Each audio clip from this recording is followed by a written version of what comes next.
क्या हो गया? तुम्हारा चेहरा देखो कैसा मुरझाया सा लग रहा है। पहले मेरा मुरझाया चेहरा देखकर तो तैमूर भी परेशान हो जाता था, लेकिन अब तो उसे मेरी कोई फिक्र ही नहीं है। सारा सारा दिन उस लड़की के साथ। छुट्टी हो गई है उसकी, जा रही है वो। जी भी वाकया था यार। Hello guys, how are you? Hi. क्या हो रहा है? कुछ नहीं, बस मूड ऑफ है मैडम का। क्या हुआ तुम्हें? कुछ नहीं हुआ, मुझे क्या होना है।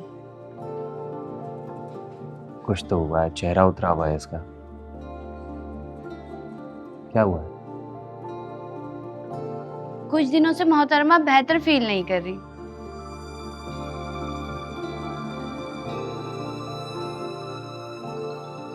यार तुम एक डॉक्टर हो के अपना ख्याल नहीं रखती हो।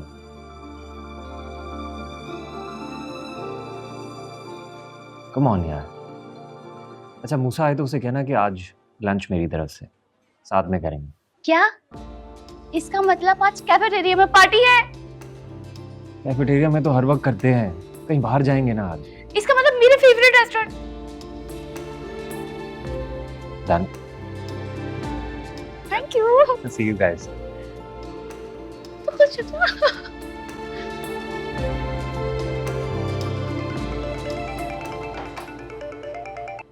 अस्सलाम वालेकुम पप्पू। वालेकुम अस्सलाम बेटा, कैसी हो तुम? मैं ठीक हूँ, आप कैसी हैं? हाँ मैं भी बिल्कुल ठीक हूँ बेटा। मैं तो बस तुम्हारे अम्मी अब्बू का बड़ी बेचैनी से इंतजार कर रही हूँ। अब बस आज रात पहुंच जाएंगे मम्मी पापा। अरे वाह, ये तो बहुत अच्छी बात हो गई। क्यों, खैरियत पप्पू? हाँ हाँ बेटा, सब खैरियत है। वो तुम तो जानती हो कि तैमूर मेरा कितना लाडला है, इसीलिए मेरी उससे ये मोहब्बत देखकर उसके अम्मी अब्बू ने मुझे ये जिम्मेदारी दी है कि मैं तुमसे बात करूं। क्या बात? पहले तुम ये बताओ कि तुम्हें हमारे घर की बहू बनने में कोई एतराज तो नहीं है?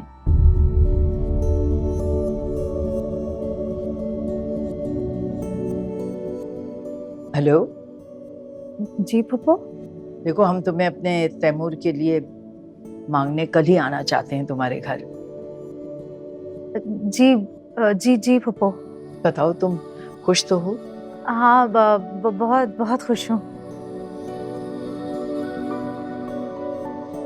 अब ठीक है, खुदाफिज पप्पू।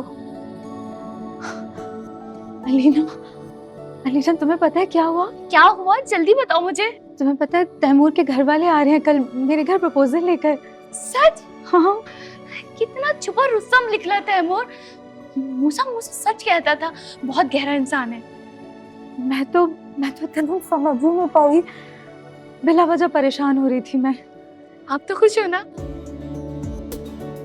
हाँ बहुत खुश हूँ। एक मिनट, इसका मतलब आज जो ये पार्टी दे रहा है वो इस खुशी में दे रहे हैं। वाह यार,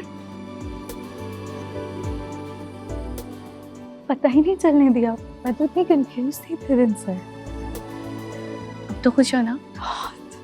मैं भी बहुत खुश हूँ।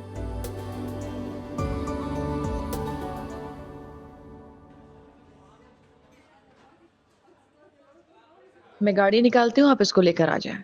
ठीक है।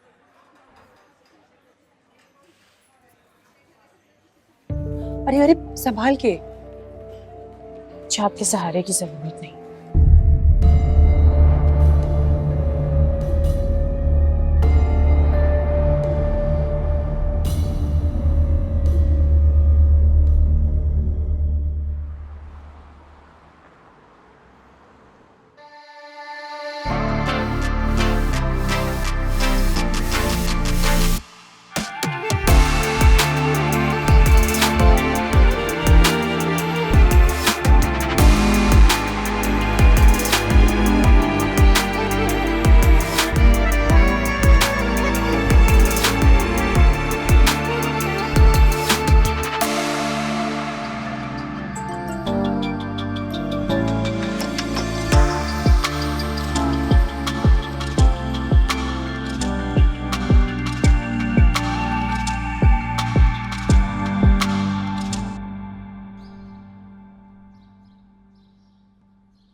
पहले तो मैं सोची थी कि तुम्हें अपने साथ 2-4 दिन के लिए घर ले जाऊं, अपने पास रखूं। ये पता चला तुम्हारी नानी भी बज़िद है कि तुम उनके साथ जाके रहो। तो मुझे अच्छा नहीं लगा कि मैं उनको रोकूं। मैं कुछ दिनों में दादी के साथ वापस आ जाऊंगी। बिल्कुल ठीक है, तुम अम्मी के साथ आ जाना। वलीद कैसा है? दिल लग गया उसका? हाँ, बेचारे ने दिल लगा ही लिया। सबसे अच्छी बात तो यह है कि पढ़ाई में दिल लग गया उसका। अभी अगले महीने उसकी 1 हफ्ते की छुट्टियां आएंगी तो इंशाल्लाह उसे फिर अपने पास ले आऊंगी। एक बात पूछूं? हूर, ऐसी क्या नौबत आ गई थी जिसके लिए तुमने इतना बड़ा कदम उठाया? अगर घर में किसी की बात बुरी लग गई थी या बाहर कोई मसला था तो उसका भी हल ये तो नहीं था। देखो बेटा, मैं जानती हूँ कि बच्चियां जब घर से बाहर निकलती हैं तो बुरे लोगों की वजह से परेशान हो जाती हैं, मसले मसाइल पैदा हो जाते हैं, लेकिन उसका भी ये हल नहीं होता। बहुत सब्र से, तहम्मुल से, बहुत समझदारी के साथ हमें स्टेप उठाना पड़ता है। देखो बेटा, देखो अगर तुम्हारे दिल में कोई बात है जो तुम दानी और भाई से नहीं शेयर कर सकती तो तुम मुझसे कर लो। मैं तो हूं ना तुम्हारे साथ, तुम्हारी पुप्पो हूं। कहो। ऐसा कोई मसला नहीं है पुप्पो जैसा आप सोच रही हैं। ठीक है, अगर तुम कह रही हो कि ऐसी कोई बात नहीं है तो मैं यकीन कर लेती हूँ इस बात पे। बस मेरी तो ये दुआ है कि अल्लाह ताला तुम्हारे हर मसले का हल निकाले, तुम्हें ढेर सारी खुशियां दे, तुम्हें आबाद रखे, अपनी हिफ्ज़ अमान में, और हर नजर बद से बचा के रखे। खुश रहो। बस अब ये सारी टेंशन तुमने नहीं लेनी है, समझी? अपनी पढ़ाई पे फोकस करो, तुमने बहुत ऊंचे मुकाम पे जाना है इंशाल्लाह। चलो, अब बहुत बातें हो गई, अब रेस्ट करो, फिर थोड़ी देर में बात करेंगे, ठीक है?